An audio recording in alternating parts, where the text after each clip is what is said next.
ഭാരതീയ സംസ്കാരത്തെ ഏറെ ബഹുമാനിച്ചിരുന്ന വ്യക്തിയായിരുന്നു ഫ്രാൻസിസ് മാർപ്പാപ്പയെന്ന കർദിനാൾ ക്ലീമിസ് ബാവ. 2013 മുതൽ വ്യക്തിപരമായി അടുത്തറിയാം.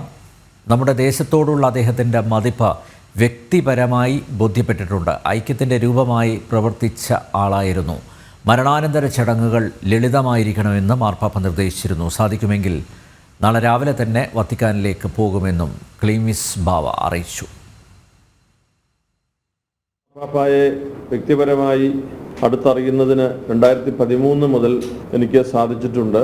നമ്മുടെ ഭാരത സംസ്കാരത്തെയും ഭാരതത്തിൻ്റെ ഒരു ഐഡൻറ്റിറ്റിയെയും ഒക്കെ വളരെ ബഹുമാനിക്കുന്ന ഒരു മാർപ്പാപ്പയായി കാണുന്നതിന് സാധിച്ച ഒരവസ്ഥയിൽ വരെ ആ ബന്ധം നീണ്ടിട്ടുണ്ട്. നമ്മുടേത് വലിയ ഒരു സംസ്കാരമാണെന്നും നമ്മുടേത് പരിഗണിക്കപ്പെടേണ്ട ഒരു രാജ്യമാണെന്നും ഒക്കെ പിതാവ് എപ്പോഴും ശ്രദ്ധയോടുകൂടി ഓർമ്മിച്ചിരുന്നു.